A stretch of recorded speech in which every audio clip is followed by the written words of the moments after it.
So please continue from where we left in our previous session. The supreme conscious Ishvara is similar to the living entity in this way. Both the consciousness of the Lord and that of the living entity are transcendental. It is not that consciousness is generated by the association of matter. That is a mistaken idea.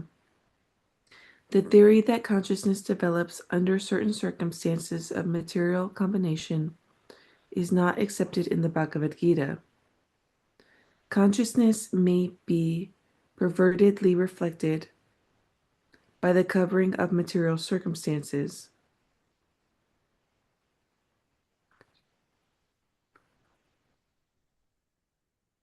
Just as light reflected through colored glass may appear to be a certain color, but the consciousness of the Lord is not materially affected.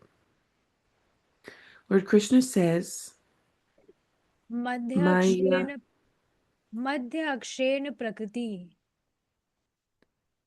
Sorry, Maya, Maya dakshena prakriti. Maya Yakshena Prakriti. When he descends into the material universe, his consciousness is not materially affected. If he were so affected, he would be unfit to speak on transcendental matters as he does in the Bhagavad-gītā.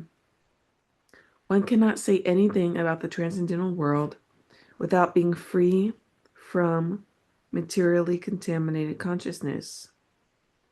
So the Lord is not materially contaminated.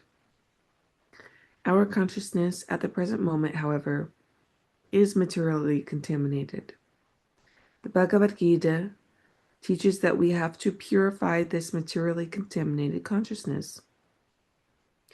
In pure consciousness, our actions will be dovetailed to the will of the Ishvara, and that will make us happy. It is not that we have to cease all activities.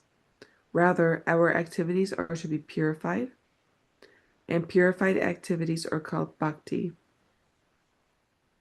Activities in Bhakti appear to be like ordinary activities, but they are not contaminated.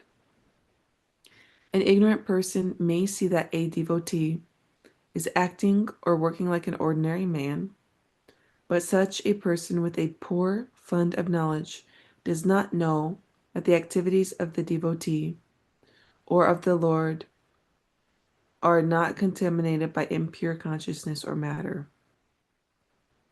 They are transcendental to the three modes of nature. We should know, however, that at this point our consciousness is contaminated. Yes. So before moving forward, there are many points on which we may discuss. See, the very first thing Prabhupada is telling that consciousness of the Lord and living entity are transcendental. So we are also transcendental like Krishna. Qualitatively, we are same. We are similar to Krishna. But because we are in this material world, so our consciousness is contaminated. Prabhupada will explain this further in next para, that how our consciousness is contaminated. But Lord is never affected by any material contamination. Why? Because he is God. God means who is all potent. So do you remember yesterday you said that you were reading where they were defining God who is an angry person and jealousy person. These are all material contamination. Any materially contaminated person whose consciousness is contaminated, only he will his consciousness will reflect in his actions, in his behavior. So this anger, this jealousy, all these negative feelings and emotions, behavior is the reflection of his contaminated consciousness. But God is not like this because he is God. This is the difference between living beings and God. Yes. And another thing which Prabhupada told here, you will see some people, their philosophy or theory is that soul or consciousness is the combination of certain chemicals or material combination of something is the like consciousness is made of some material combination, but this is not true. Because see, material means it has to be temporary. It will destroy, it will get destroyed at a particular time. But soul is eternal and nothing material can touch a soul. Nothing. That's why you will see no matter what how much material comforts a person is possessing, but that material comforts cannot touch a soul. That's why even people who are very rich or very famous, they also commit suicide.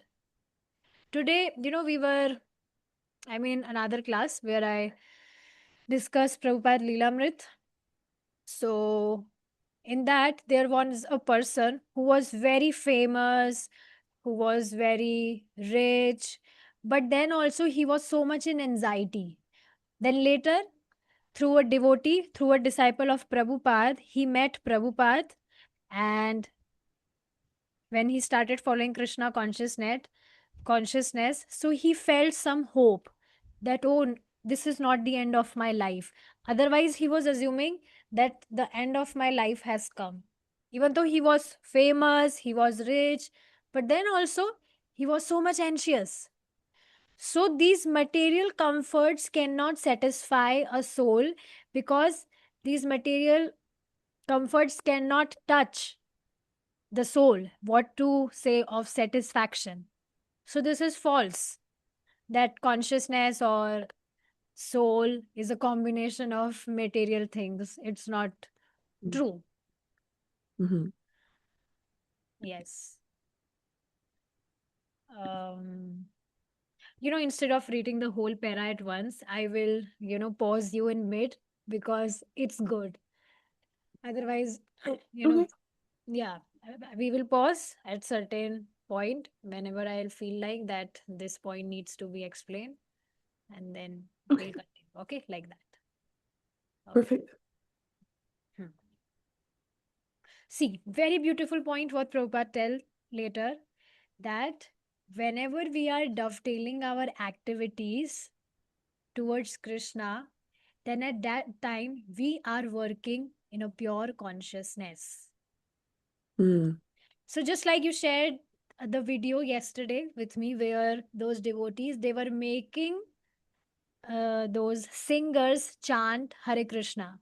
So now externally people may think that, oh, see, these people are also singing and those singers are also singing. There is no difference. So externally they may think like this, but this is because of their poor fund of knowledge, that they does not know that the activities of the devotees are not contaminated by impure consciousness. So when devotees are singing Hare Krishna and they are making other people sing Hare Krishna, then that is not working in an impure consciousness.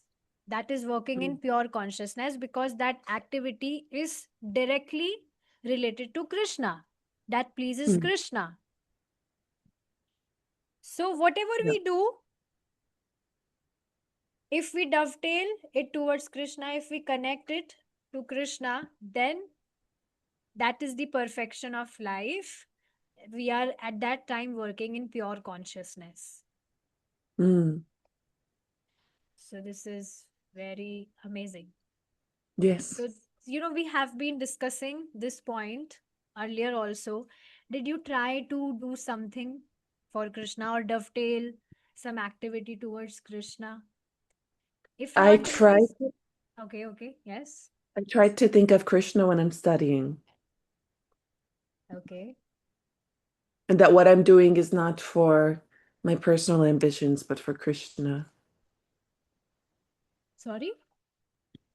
That my efforts are not for my personal ambitions, but for Krishna. Okay, nice. So same way, whatever activities we are doing, just like if you practice your yoga, you may think in your mind that, oh, I am keeping this body healthy so that I may practice my devotional activities for Krishna. Because, we can't practice devotional activities nicely with a sick or diseased body. Right. Becomes very difficult. So like Hmm. that. Or other things, whatever you do, you can try to do it for Krishna. Maybe any hobby that you have, you can try to do something for Krishna related to your hobby. Mm. Yes. Beautiful. So like that. Okay, a quiz for you. Okay. What are three modes of nature? Mm. Sattva, Rajas, Tamas. Wow, yes. Good. You remember it. Okay.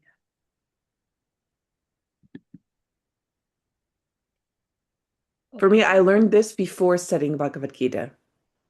So this is drilled into my head. Good. Very nice. Okay, please move ahead now. Okay. When we are materially contaminated, we are called conditioned. False consciousness is exhibited under the impression that I am a product of material nature. This is called false ego. One who is absorbed in the thought of bodily conceptions cannot understand his situation. Bhagavad-gītā was spoken to liberate one from the bodily conception of life, and Arjuna put himself in this position in order to receive this information from the Lord. Yes. Now, very important point we, missed in previous paragraph, where, it's mentioned that God is not materially affected. If he were also affected like us, then he would not be fit to speak on transcendental matters. Mm, Because, how can you expect any transcendental topics to be heard from a person who is on the same level as on which level we are? Suppose any teacher is there, so that teacher is called teacher because she is elevated from us. mhm, That's why she's standing at that position. So because Krishna or God is not materially contaminated, he can never he can never be affected like this. So that's why he is fit to speak on transcendental matters as he does mm, in Bhagavad-gītā. mhm, So that's why Bhagavad-gītā is called very great, because it it is said, it is spoken by God himself, and God means mm, who is transcendental, and he's speaking with completely supremely pure consciousness. mm, So this is very much important, that why we should accept Bhagavad Gita, because it is spoken by God himself, and God is someone who is not materially affected. He's on mhm, transcendental platform. mm. But our consciousness is materially contaminated, and that's why we are conditioned.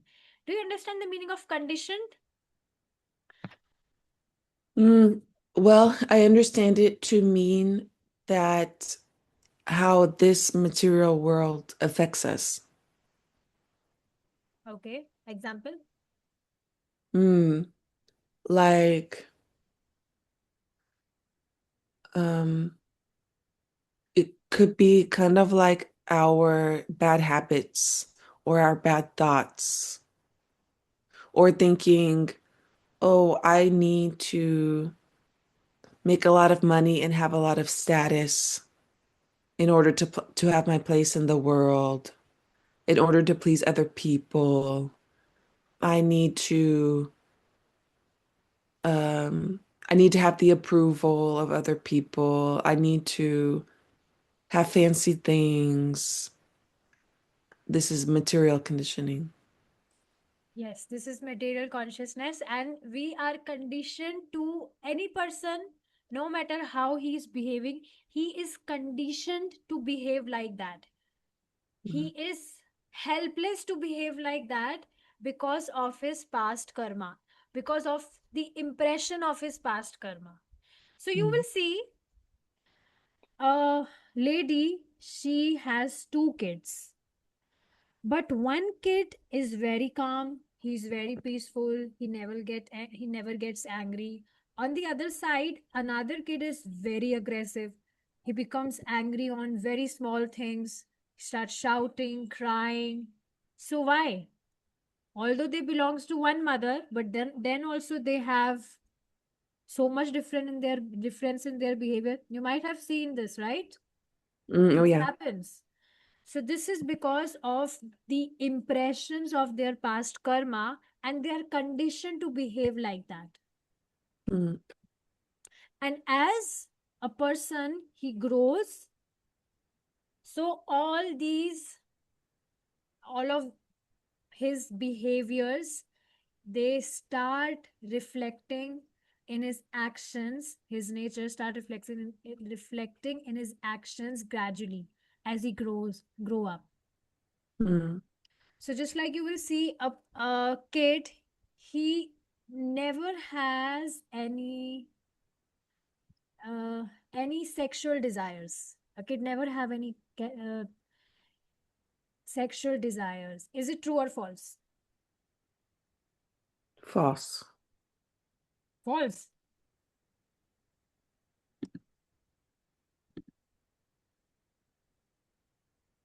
Oh, what age are we talking about?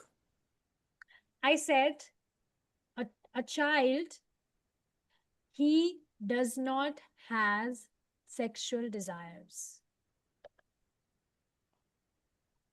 False. He has sexual desires. At a certain age, yes. Sorry? At a I certain mean a age. child when he is a child. Any person when he is a child. At Mm. that Like time. a baby. I mean, like a Yes. baby. Yes. Oh no, no. No. But actually, this is not true. He has sexual desires, but in unmanifested way. Please understand that whatever we did in our past life, it's continuing from uh, that time only. It's just continuing. It's just the transformation of body, but those past karmas, they are continuing the impressions of the past karma. And definitely that kid also have such desires, but in unmanifested way. And Mm, gradually as he grows up, so all those desires start uh, to manifest by time. mm, So you will see, no any living being needs education for these four things: eating, mating, sleeping, and defending. mhm. Right? Naturally, they can do. Yeah. No one needs education for it. You will see Yes. a baby who has not even opened his eyes, but he know how to drink milk. Yes. He will not start drinking milk from his eyes or from his ears. He knows that I need to feed myself from my mouth. Yes. So this is just Mhm. amazing. So who is Yes. giving that intelligence to that person? Of course, this intelligence of about these four things is also coming from Lord. We are completely dependent on Lord. We cannot do anything by our own selves. We're completely Mm, helpless. We cannot even move our hand. We cannot mm, even breathe by ourselves. God is giving us all the potencies, all the strength to do whatever we mm, are doing. mm, So, yes, this is what Prabhupada is saying here. False consciousness is exhibited under the impression that I am a product of material nature, means I'm this body and this is false ego. And Mm. Bhagavad-gītā is specifically, it was spoken by Krishna to liberate us from this situation, this Mm. position of false ego. So Beautiful. you will see Bhagavad-gītā is the solution of all our problems. Amazing. Already I feel this in my life. Just the way I think about things, it's changing. Yes. Because Bhagavad-gītā is a realized knowledge. It's not just a theory. Mm. Beautiful. Okay. Okay, please go ahead. One must become free from the bodily conception of life. That is the preliminary activity for the transcendentalist. So, to walk on spiritual path, it is very much important for a person that first he understand that he is not this body. Only then he can walk on a spiritual path. This is very logical. Until and unless any person will not accept that he is not this body and he is a soul, a spiritual spark, then why will Mm. he do something for his spiritual life? He will just stay busy in materialistic life. So it's very much important for a person to accept that he is not this body. He is Mhm. a soul. This Mhm. is the very first step to, for anyone who wishes to move on spiritual life, on the spiritual journey. Mhm. Ahead. One who wants to become free, who wants to become liberated, must first of all learn that he is not this material body.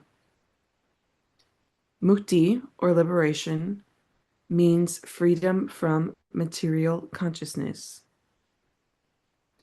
In the Srimad, Bhag- Srimad Bhagavatam. Bhagavatam, also the definition of liberation is given. Muktir Muktir, hitvani. let me read. Muktir hitvanyatha rupam swarupena vyavasthiti. You can read further. It's okay. It means liberation from the contaminated consciousness of this material world and situation in pure consciousness.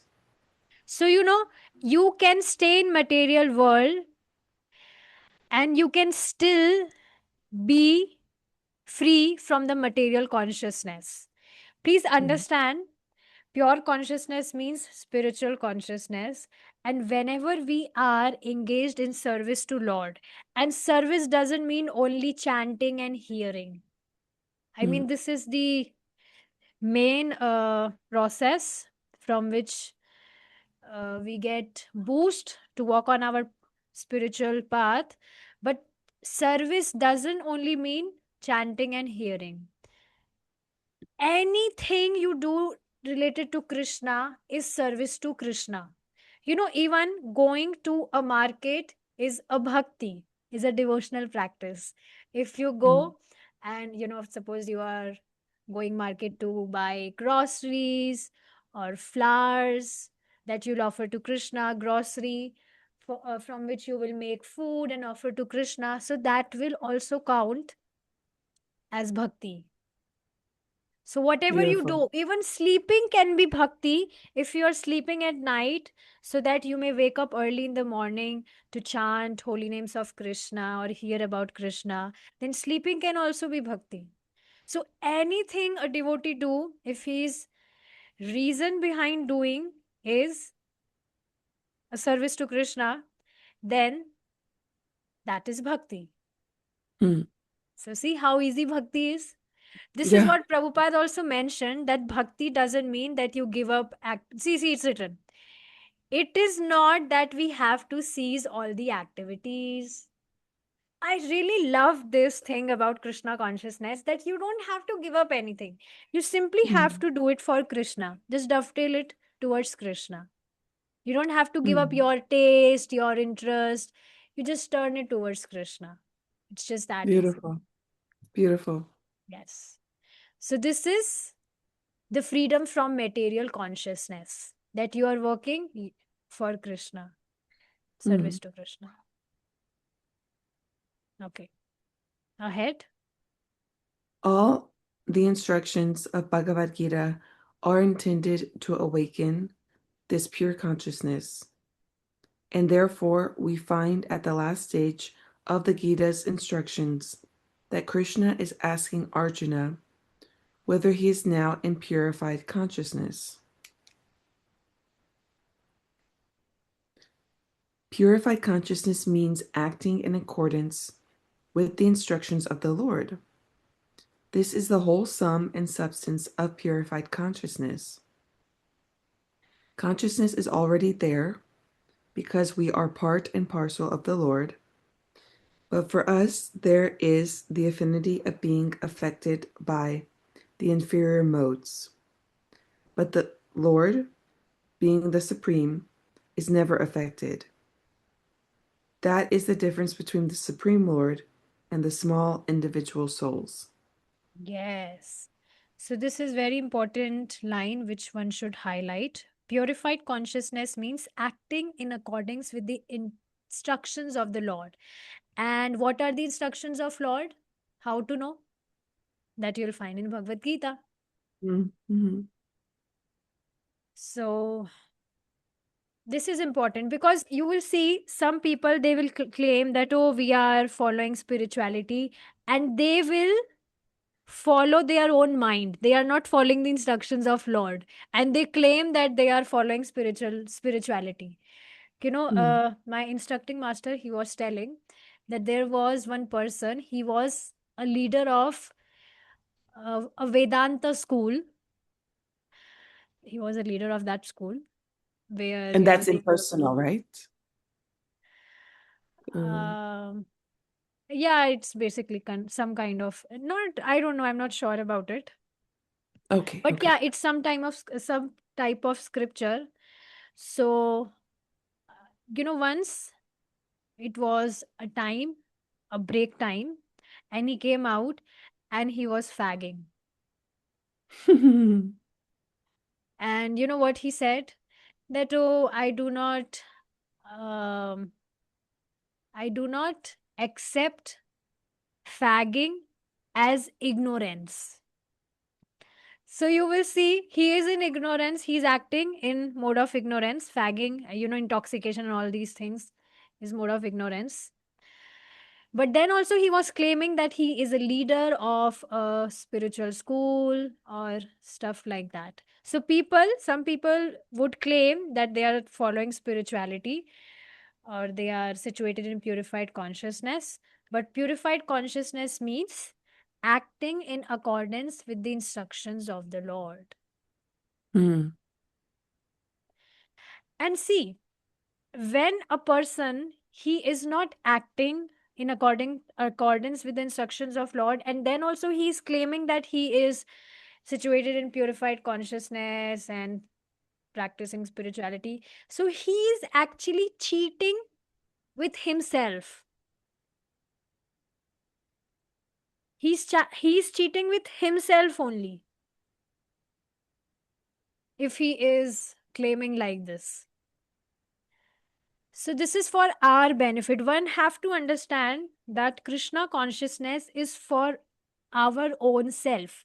It will benefit me, not any other person. Of course, when we behave nicely, so it affects other also. They also live in peace. Otherwise, before coming into Krishna consciousness, there might be some people who are now devotees. They might be very angry, like angry birds, or very someone who is always into conflicts, disputes. But no, after becoming a devotee, a person becomes calm, loving to all. So one have to understand that this is for our own self. It will benefit us. So we have Mm. to do bhakti for our own self, for our own Mm. benefit. Okay, please go ahead now. Okay, Eunice Mother is also here. Hare Krishna, Mataji. Happy to see you. Hare Krishna, Mataji. Would, Um, would you like to yes, read? yes, sure, yes. Please read from Hare here. Krishna, What is this Mataji. consciousness? What is this consciousness? This consciousness is I am. Then what am I? In contaminated consciousness, I am means I am the Lord of all I survey. I am the enjoyer. The world revolves because every living being thinks that he is the Lord and creator of the material world. Material consciousness has two psychic divisions. One is that I am the creator, and the other is that I am the enjoyer. But actually, the Supreme Lord is both the creator and the enjoyer. And the living entity, being part and parcel of the Supreme Lord, is neither the creator nor the enjoyer, but a cooperator. He is the created and the enjoyed. Okay, please For pause here. instance, Please pause. mhm, Yes. So, very beautiful line Prabhupada said. The world revolves because every living being thinks that he is the Lord and creator of the world. So, this is the very reason why this material world exists. Because every living being, he's thinking that, oh, I am the Lord, I am managing things, I am the creator, this is my creation. See, I made very beautiful painting, I made a beautiful car. Some people they have such skills. So yes, everyone, because they are thinking themselves as the Lord and the creator, this is the very reason of why this material world exists, because of such independent mentality which a person is carrying with him. Otherwise there was no need of this material world. So you might remember we discussed about this point that people, they think that they are God. So that was in this sense. They are trying to control things, they are trying to manage things by their own, thinking that everything, whatever they are possessing, it belongs to them. But this is not true. But in actually, we are not the Lord and we are not the creator. In actually, Supreme Lord is both the creator and enjoyer. Living entity is simply the part and parcel of Lord Krishna. We are neither creator nor the enjoyer, but a cooperator. This is beautiful. See, Prabhupada explained this with an example. You will see a husband and a wife relationship between a husband and wife. Especially in India, it happens that a chaste wife is always surrendered to her husband. She serves her husband nicely, take care of her meals, his clothes. Time to time, she, serves her nicely, and she also take care of his house. So this way, that wife, she is, I mean, it's said that a chaste wife, she is serving his husband. So she is a servant. Servant, please don't take this in that way. Servant means she's serving. Of course, relationship is of love in between husband and wife, but because she is serving him day and night, taking care of him, so in that way, she is not the enjoyer.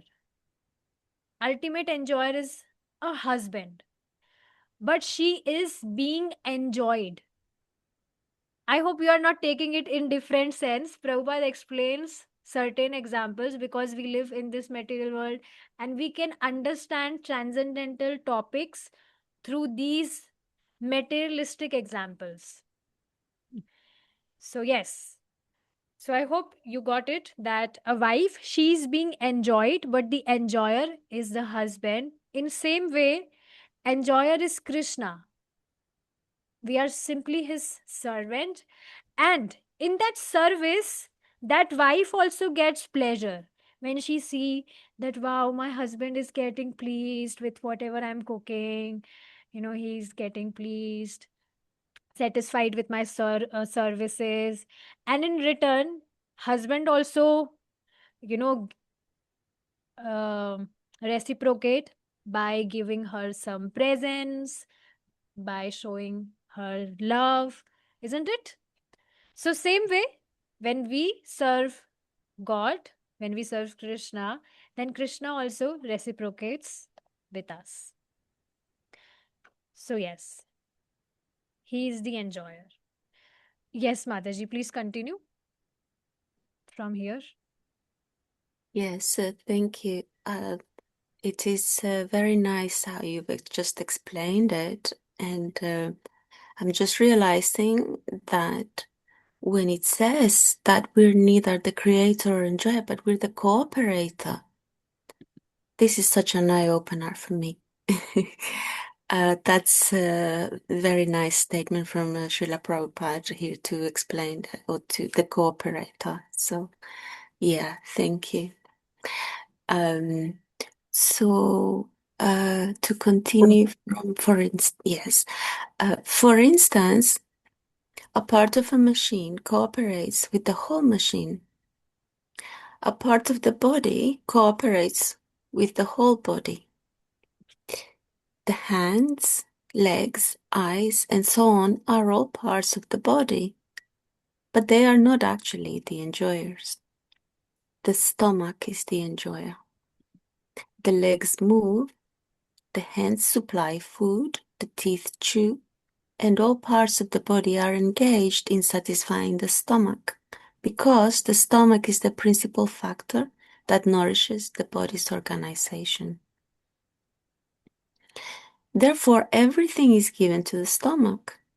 One nourishes the tree by watering its root. One nourishes the body by filling the stomach. For if the body is to be kept in a healthy state, then the parts of the body must cooperate to feed the stomach. Similarly, the Supreme Lord is the enjoyer and the creator, and we as subordinate living beings are meant to cooperate to satisfy him. This cooperation will actually help us, just as food taken by the stomach will help all other parts of the body. If the fingers of the hand think that they should take the food themselves instead of giving it to the stomach, then they will be frustrated. The central figure of creation and of enjoyment is the Supreme Lord, and the living entities are cooperators. By cooperation, they enjoy. The relation is also like that of the master and the servant. If the master is fully satisfied, then the servant is satisfied. Similarly, the Supreme Lord should be satisfied, although the tendency to become the creator and the tendency to enjoy the material world are there also in the living entities, because these tendencies are there in the Supreme Lord, who has created the manifested cosmic world. Yes. So before moving ahead, you might remember this, Christine, Mataji, that we discussed this example, that if a hand, if he thinks that, oh, I will eat all the papaya and I'll not give to the stomach, then it will not get the nourishment. But as soon as it supplies to the stomach, then all the body parts are nourished. So, same way, because we are part and parcels of Krishna, so we can never be satisfied independently. And this is what everyone is thinking in this world, that if they will try to independently gratify their own senses, then they'll be happy, they'll be satisfied. But this is actually not possible. So it's important that just like a hand, it supplies the food to the stomach. Same way, when we will serve Lord, then only we can be happy, we can feel real satisfaction. And one term was used here. Yes.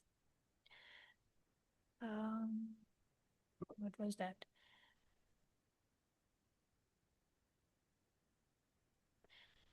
Yes. We are subordinate, and we are meant to cooperate to satisfy Krishna.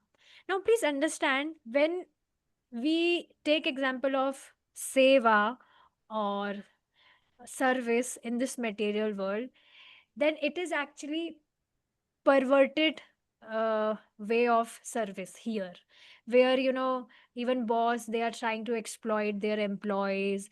They, you know employees, they put so much hard work, they put so much efforts, and then also their boss, in return, give very less in salary. So it's not the same case with Krishna. In fact, when we do very little for Krishna, then Krishna gives so much, like tremendous. Yesterday, I was telling Christine Mataji about the glories of chanting the holy names of Krishna. Probably you might already familiar about it, Eunice Mataji, that whenever any person, if he has chanted holy names of Krishna even once in his lifetime, then he can never be sent to hellish planets. Because please understand, Krishna is God with infinite potencies. We cannot assume what is the meaning of infinite, because we live in a limited world with limited things, limited facilities. So Krishna has put all of his potency in his holy names. His holy names are non-different from him. That's why any person who say Krishna even once in his lifetime, and then also he's committing sins, this, that. But the holy name of Krishna is so much potent that it destroys all of his the reactions of his sinful activities. And you might have heard the story of Ajamil. Eunice Mataji, have you heard? Story of Ajamil? He was tempted. What? Um, Ajamil? I No? I get confused sometimes. There was a devotee who was thinking of a deer, but there No. was also Ajamil is the one who, he had a temptation. he had a wife who was a prostitute, and Mm. he raised a child from her, and he named him Narayan. So at the time when he was about to leave his body, although he committed very sinful activities throughout his life, he was associating with a prostitute, he was robbing people, he was murdering people, and whatnot. He was consuming non-veg, he was doing all kind of rubbish things, he was breaking all the four regulative principles, in short. And at the time when he was about to leave his body, he was calling the names of his child. He was not calling Krishna, but his the name of his child was Narayan. Narayan is also Krishna, another form of Krishna. So although in his consciousness he was not even thinking that I am remembering God or Narayan is the name of God, but then also when he said, "Oh Narayan, please, from the lap of your mother, you come to my lap." He was repeatedly saying this. He was about to leave his body, and he was so much attached with his child. So, the people, the leaders of the hellish planets, they got confused.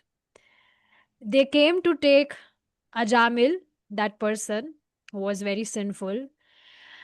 And on the other side, the devotees of Lord from spiritual world also came at the same time to take that person back to Godhead, back home, back to Godhead.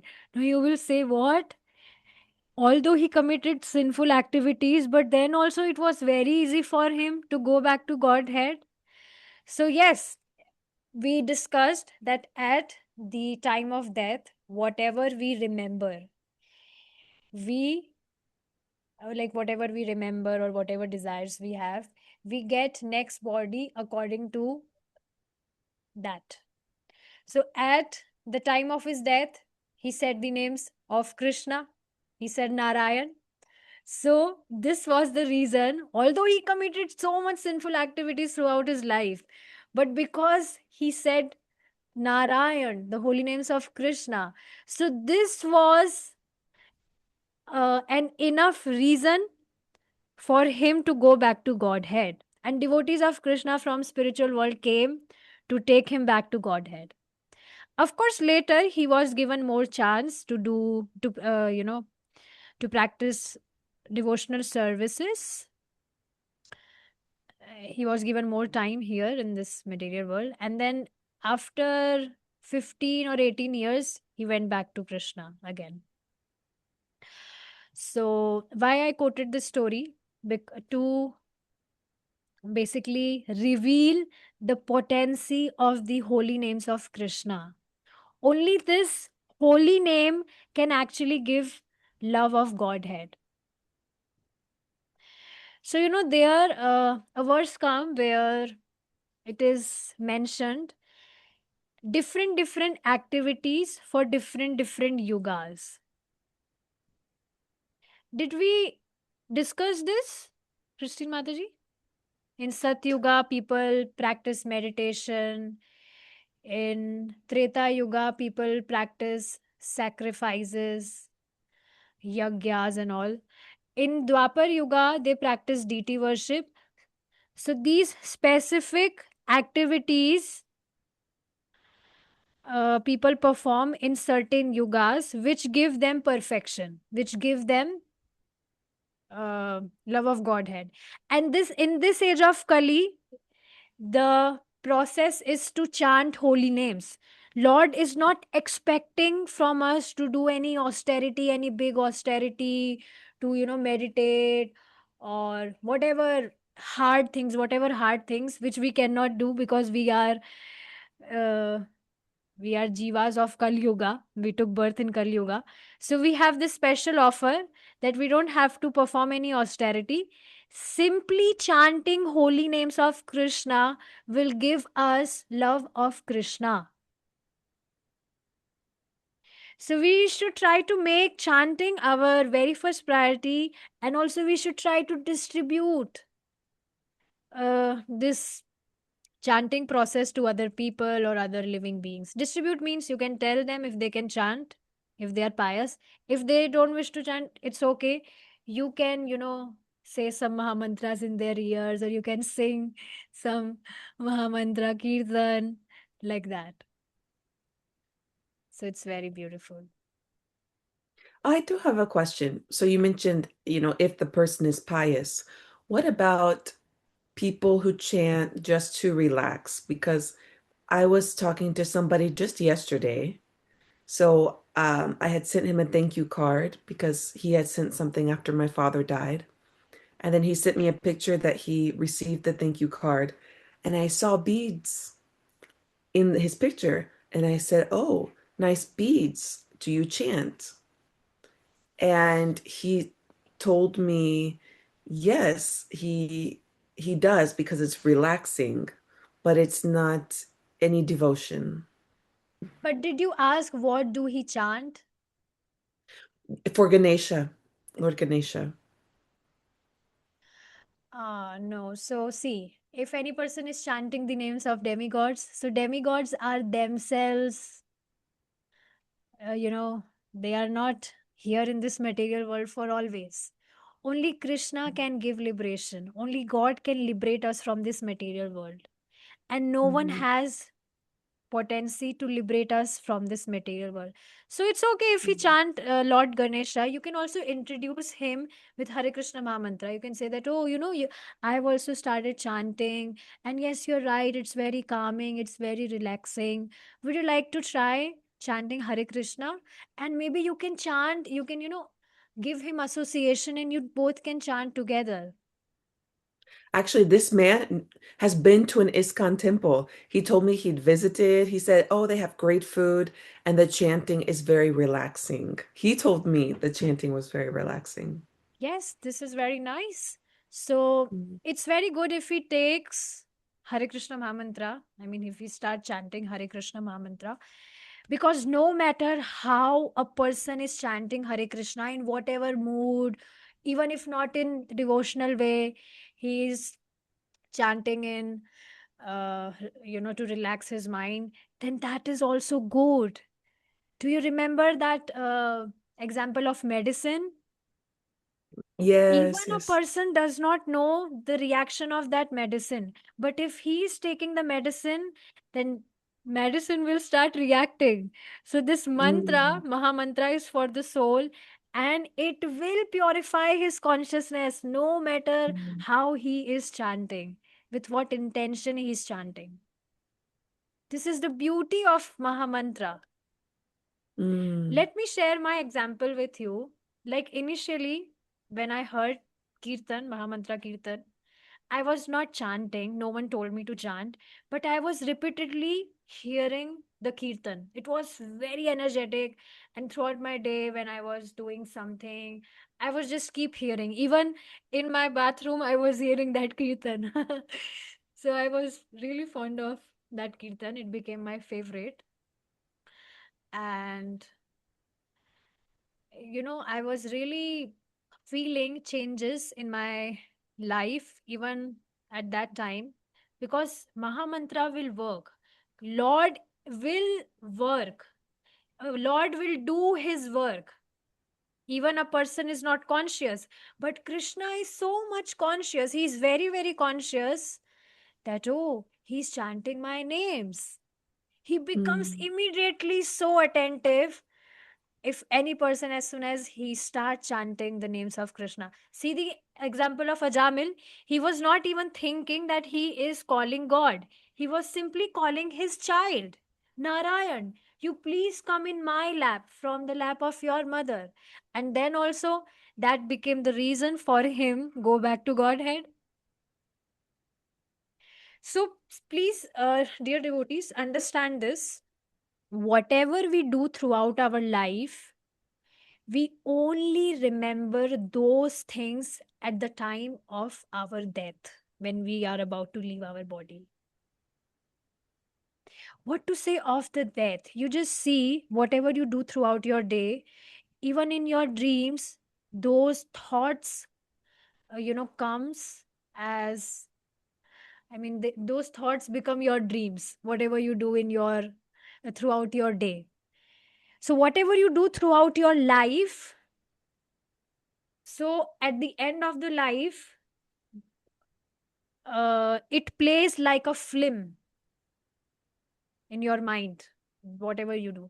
So when we spend our life by practicing devotional services to Krishna, we chanted holy names of Krishna throughout our life, we heard about him, and like we dovetailed our activities for him. So constantly we are in association, we are in contact with Krishna. And at the end of time, at the end of our life, we will definitely remember Krishna. And Krishna will make sure that you remember him at the end of life, because he is more eager than you to take you back to him, because he loves us so much. Prabhupada said that Krishna have been waiting for us from millions and billions of life. He loves us so much, and he's actually hankering that we go back to Him. We cannot understand the love of God, how much He loves us. His love is, if we not magnify, what we say, to double, multiply. Am I using the right Okay, term? well, Yes, you can if say we multiply. multiply the love of a mother's love which she have for her child, if we multiply like thousand, not thousand, if we multiply that love infinite times, that is how Krishna loves us. So he's waiting for us, he's hankering for us that we go back to him. Mm. Because please understand, Krishna will say this in Bhagavad-gītā, that rare are those souls who surrender unto me. Because it's very, very difficult for a conditioned soul that he make a good um, use of his desires. He is Mm. dependent. He is dependent for desiring, and it's very much difficult for a person that he desire to serve God, because Mm. people are busy serving themselves, gratifying their own senses. One more line I'll say, then we'll stop here.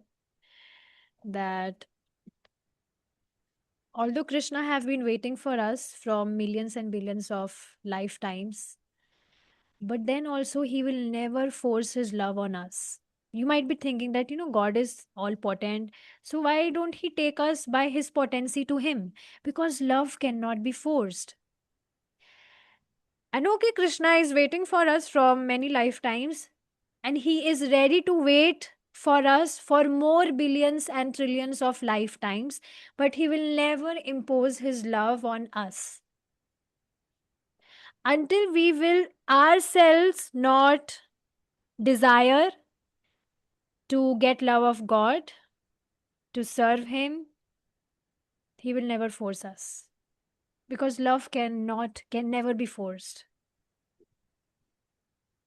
So these are the points which, when I also heard for the first time, it really touched me. I became very emotional that, wow, Krishna, he's so amazing. Why I have been wasting my time? I've wasted so much of my time. And it was like, anyways, whatever happens, it happens for a good reason.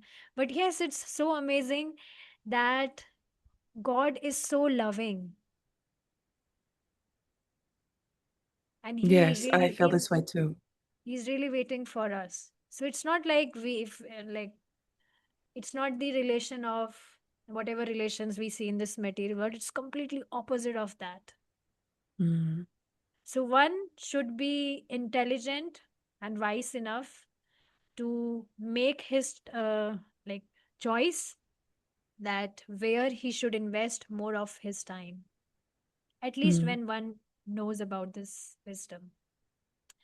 Okay, now time to share your own realizations or questions if you have.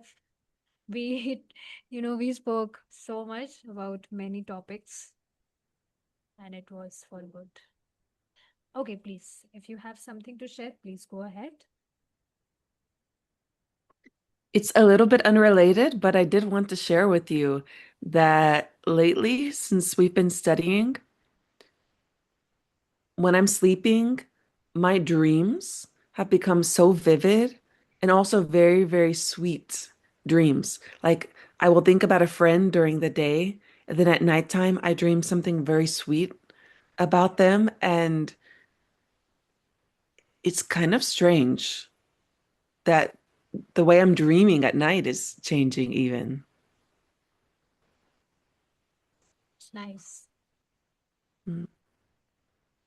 Otherwise, we get dreams which are full of negative things or something like that.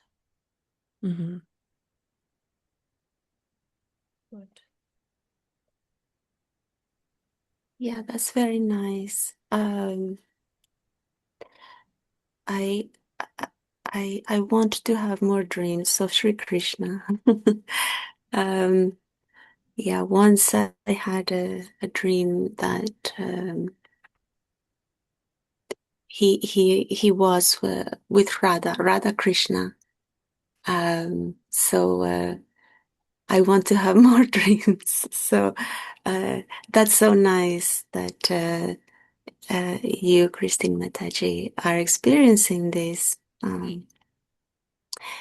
you know, Srila Prabhupada, before going to his bed in his childhood, he used to hear Ramayana, Mahabharata, means stories of Lord.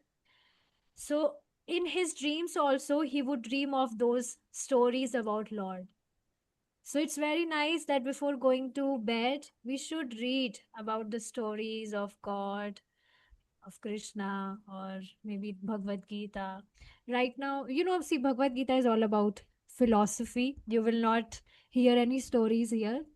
For stories, you will get stories in Srimad Bhagavatam, but philosophy is also there in Srimad Bhagavatam, but stories are also there. And in Krishna book, you will find stories, stories, stories. So it's nice that we read stories before going to bed. And you know, we may dream about those stories. That's a great idea. It sounds very sweet. Anything else, Mataji? No, Mataji, not from me. Eunice, Mataji, you? Okay, so just to thank you, you shared that story of a Jamil because yeah, that's the reminder that we have to always think of Sri Krishna. I was thinking of the devotee I had read was Maharaj Bharata, that he saw a reindeer and he was very attached to the reindeer because he was thinking of the reindeer of the time of death at that time. Then he incarnated in a reindeer in his next life. So that shows that we have to be careful where we focus on too, because like Mataji shared, if we always think of Krishna, then at the time of our death, then we can go back to Godhead. Hopefully, we want, that's our aim. We don't know, but we want. Yeah. And the association of your friend, Christine Mataji, can open a door. I meant to say he's got a small window because I believe Ganesha, yes, like it is a demigod, but he took dictation to write Mahabharata, part of Bhagavad-gītā, perhaps too. So he has a connection he hasn't realized, and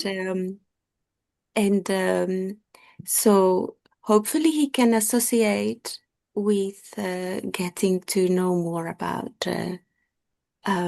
Krishna and holy name. So I think that's very nice too. Yeah, thank you. Thanks so Thank you much. so much for that point, Mataji. That's exciting. What both of you have said about my friend makes me feel really optimistic, really encouraged. Yes. So basically, we are preparing for our final exam of death. We are making preparation for it so that at the time of death, we may remember Krishna and go back to it.